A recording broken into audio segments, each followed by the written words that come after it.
Hello everyone. आज हम हमारी प्लानिंग इन इंडिया सीरीज़ का नेक्स्ट वीडियो देखने जा रहे हैं, जो कि है 5th 5 ईयर प्लान के बारे में। इससे पहले हमने प्लानिंग कमीशन, नीति आयोग का डिफरेंस, प्लानिंग के बारे में और 5 ईयर प्लान्स पढ़े, प्लान हॉलीडे पढ़ा। आज हम 5th 5 ईयर प्लान के बारे में जानेंगे। ठीक है, तो 5th 5 ईयर प्लान का ड्यूरेशन था फ्रॉम द ईयर 1974 टू 1979।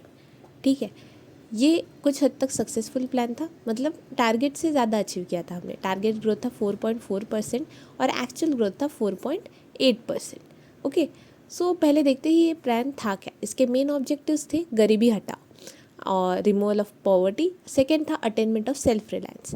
देखो, 4th 5 ईयर प्लान के टाइम हमने देखा था कि हम प्रोग्रेस कर रहे थे कि ताकि सेल्फ रिलायंस अचीव कर सके, तो वहाँ पे भी हमारा ऑब्जेक्टिव में ये था सेल्फ रिलायंस वाला गोल।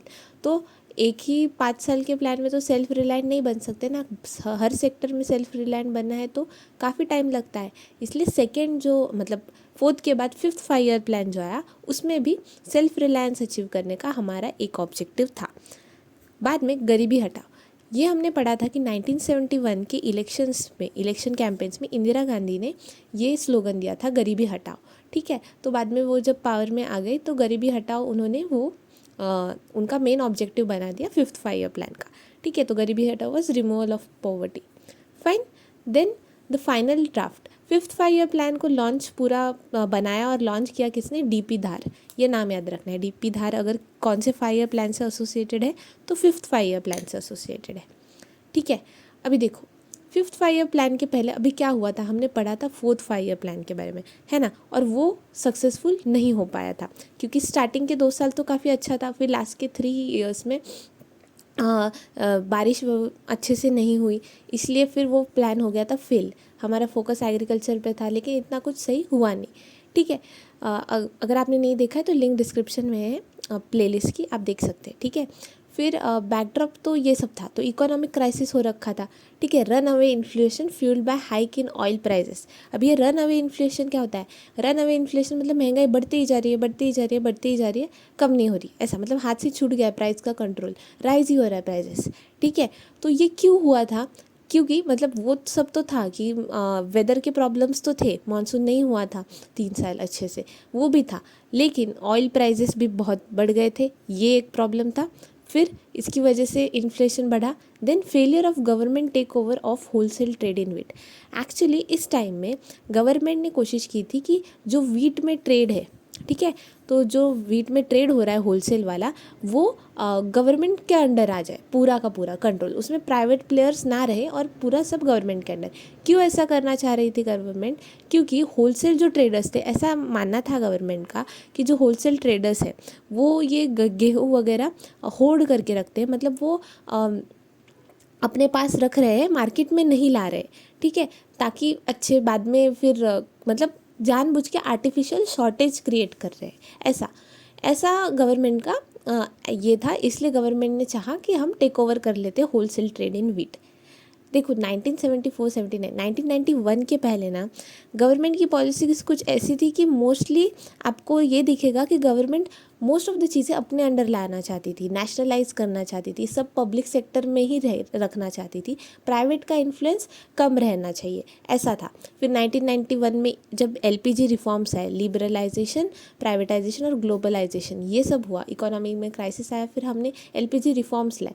इसके बाद फिर गवर्नमेंट ने हर जगह से अपना रोल कम किया और प्राइवेट प्लेयर्स को एंट्री दी। तो यही सब हमें यहाँ पे भी देखने मिल रहा है। देखो हमने 1969 में पढ़ा था, नेशनलाइजेशन ऑफ बैंक्स हुआ था, है ना। तो ये सब, तो अभी यहाँ पे भी गवर्नमेंट ने ट्राई किया कि हम वीट का जो ट्रेड है वो अपने हाथ में ले लेते हैं पूरा का पूरा, क्योंकि खाने की शॉर्टेज हो रही है ये सब, लेकिन ये फेल हो गया। फिर मार्केट में वीट ही नहीं आने लगा, क्योंकि लोगों ने फिर अगर सब गवर्नमेंट के ही पास चला जाएगा तो लोग वो बिज़नेस में आएंगे क्यों ना। तो इसलिए मार्केट में वीट का बहुत ज़्यादा शॉर्टेज हो गया और फेलियर होगा गवर्नमेंट का, इसलिए पूरा फिर प्राइसेस बहुत बढ़ने लगी। तो ये सब इकोनॉमिक क्राइसिस हो रखा था। तो इसमें इसलिए फिर 5th 5 ईयर प्लान के इंस्ट्रूमेंट्स क्या थे कि भाई प्रमोशन करना है, हाई रेट ऑफ ग्रोथ हो, ठीक है, फिर बेटर डिस्ट्रीब्यूशन ऑफ इनकम हो, कि ऐसा ना हो कि कॉन्सेंट्रेशन ऑफ वेल्थ हो। कॉन्सेंट्रेशन ऑफ वेल्थ मतलब सिर्फ कुछ सेक्टर, अगर 100 लोग हैं उसमें से 20 लोगों के पास ही बहुत पैसा है, बाकी के लोगों के पास नहीं, ऐसा नहीं हो। 100 लोग हैं, 100 रुपये, तो हर एक को 1-1 रुपये मिलना चाहिए, तो ये बेटर डिस्ट्रीब्यूशन हो, या फिर एटलीस्ट 50 को 2 रुपये मिल रहा है, बाकी लोग को थोड़ा एक एक मिले, ऐसा टाइप का कुछ। तो मतलब बेटर डिस्ट्रीब्यूशन हो इनकम का, एकदम पैरिटी ना रहे, इधर इधर बहुत ज़्यादा इधर बहुत कम, ऐसा डिसबैलेंस ना हो, ठीक है। फिर significant growth in domestic rate of savings, और सेविंग्स करना चाहती थी गवर्नमेंट। तो गवर्नमेंट का ये 3-4 पॉइंट्स थे जो उनको चाहिए था कि ग्रोथ बढ़ाए, इनकम को अच्छे से डिस्ट्रीब्यूट किया जाए, और डोमेस्टिक रेट जो हम सेव कर रहे हैं उसका बढ़े। ये गवर्नमेंट के ऑब्जेक्टिव्स थे, ठीक है। इससे वो मतलब ये सब यूज़ करके वो चाहते थे कि गरीबी हटाई जाए, सेल्फ रिलायंस अचीव किया जाए, ठीक है। हुआ क्या, अभी देखो हाई इन्फ्लेशन था, उसकी वजह से जो कॉस्ट कैलकुलेशन था ना, प्लान का एस्टिमेटेड कॉस्ट होता है कि हाँ ये सब हम इतने में कर लेंगे, लेकिन प्राइजेस इतनी बढ़ गई, मार्केट में जो प्राइस थी वो बहुत ज़्यादा थी। तो इसकी वजह से क्या हुआ, इसकी वजह से प्लान के ओवर मतलब अंडर एस्टिमेट कर लिया, और रियल में ज़्यादा पैसे लग गए, ठीक है। फिर आफ्टर प्रोमलगेशन ऑफ इमरजेंसी 1975 में इमरजेंसी लगाई गई, है ना, पहली बार पीस टाइम में इमरजेंसी। देखो इसके पहले भी इमरजेंसी लगाई थी, ऐसा नहीं था कि लगाई नहीं थी, लेकिन तब वॉर था, तो वॉर के टाइम पे हमने इमरजेंसी लगाई थी। लेकिन पहली बार, देश में वॉर वगैरह कुछ नहीं है, लेकिन इंटरनल डिस्टर्बेंस ऐसा इस पे, यानी कि पीस टाइम में इमरजेंसी लगाई गई थी। तो इमरजेंसी डिक्लेयर करने के बाद 5 ईयर प्लान से जो फोकस था वो हट के प्राइम मिनिस्टर्स 20 पॉइंट प्रोग्राम, एक प्रोग्राम था, इसके इम्प्लीमेंटेशन में लगा दिया गया। तो ये यहाँ से फोकस हट गया, ठीक है। देन 5 ईयर प्लान जो था वो relegated to the background, and when Janata Party came to power in 1978 plan was terminated. तो ये 5th ईयर प्लान काफ़ी हद तक न सक्सेस होने का, मतलब पूरी तरह सक्सेस ओवर अचीव किया जा सकता था, अभी 4.4% से 4.8% ही हुआ है। हमने देखो स्टार्टिंग वाले फर्स्ट 5 ईयर प्लान में काफ़ी डिफरेंस था टारगेट और एक्चुअल ग्रोथ में। तो यहाँ पे भी अच्छे से हो सकता था इम्प्लीमेंटेशन 5 साल के लिए, लेकिन बाद में जनता पार्टी पावर में आ गई, कब, 1978 में। तो ये 1979 तक का प्लान था, तो प्लान को टर्मिनेट कर दिया, वो गवर्नमेंट ने प्लान को सपोर्ट नहीं किया। फिर उन्होंने क्या लाया वो हम देखेंगे नेक्स्ट वीडियो में, ठीक है। तो अभी ये सब के दौरान 5th 5 ईयर प्लान के दौरान इंडिया में और क्या क्या चीज़ें हुई ये हम पढ़ेंगे, ठीक है। तो 1974 में इम्पॉर्टेंट चीज़, Operation Smiling Buddha. Operation Smiling Buddha India का पहला न्यूक्लियर टेस्ट कंडक्ट किया गया पोखरन राजस्थान में, इसका नाम था ऑपरेशन स्माइलिंग बुद्धा, ये हुआ 1974 में। फिर वाटर एक्ट लाया गया, water act water prevention and control of pollution act होता है, ये एक्ट लाया गया 1974 में। और सेटअप क्या किया गया, देखो अगर कोई एक्ट के अंडर कोई बॉडी इस्टेब्लिश होती है ना, तो उसको स्टैट्यूटरी बॉडी बोलते हैं। तो एक स्टैट्यूटरी बॉडी इस्टेब्लिश की गई इस एक्ट के अंडर, जिसका नाम था CPCB, यानी सेंट्रल पोल्यूशन कंट्रोल बोर्ड। तो central pollution control board setup किया गया अंडर वाटर एक्ट 1974। इसको पावर्स और फंक्शंस कब मिले, 1981 का जब एयर एक्ट आया, पहले पानी वाला एक्ट आया फिर एयर वाला, एयर का 1981 में, उससे इसको पावर्स एंड फंक्शंस मिले, ठीक है। फिर अभी देखो पॉल्यूशन सेंटर पोल्यूशन कंट्रोल है, तो पोल्यूशन में सब आएगा, वाटर वाला, एयर वाला, इसलिए बाद में एयर से पावर्स मिले, ठीक है। फिर 1975 में पहली पीस टाइम इमरजेंसी, कौन से आर्टिकल से, आर्टिकल 352, आर्टिकल 352 से नेशनल इमरजेंसी लगाई गई। और बेसिस क्या था, इंटरनल डिस्टर्बेंस मतलब रीज़न दिया गया, क्योंकि ये आर्टिकल में 3 चीज़ें लिखी हुई है कि कौन से टाइम पे आप इमरजेंसी लगा सकते हैं, उसमें एक है इंटरनल डिस्टर्बेंस।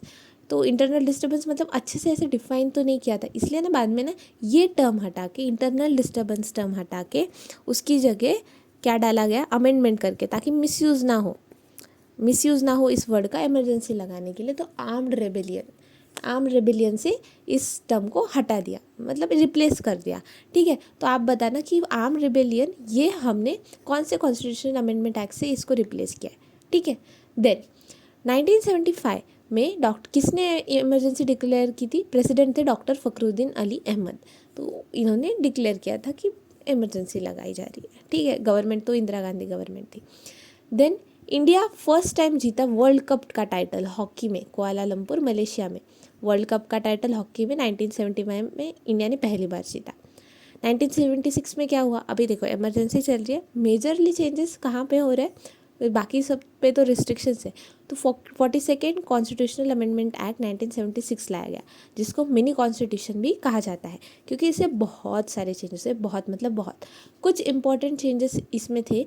जो कि थे प्रियम्बल। जो हमारा प्रियम्बल है कॉन्स्टिट्यूशन में, तो उसमें कुछ वर्ड्स इंसर्ट किए गए कि सोशलिस्ट, सेक्युलर और इंटीग्रिटी, ये 3 वर्ड्स ऐड किए गए 42nd CAA से। Then fundamental duties part 4A article 51 ये डाला गया नया। फिर पार्ट 14A करके एक नया चीज़ डाला गया, एडमिनिस्ट्रेटिव ट्रिब्यूनल्स। तो ये 2 पार्ट्स ऐड हुए। ये पार्ट में 51A ये आर्टिकल भी ऐड हुआ, तो ये पार्ट्स थे, इसमें कुछ आर्टिकल्स थे और फिर प्रियम्बल में कुछ वर्ड्स। तो ये इम्पॉर्टेंट है, बाकी भी बहुत चीज़ें हैं लेकिन ये कुछ स्पेसिफिक थी।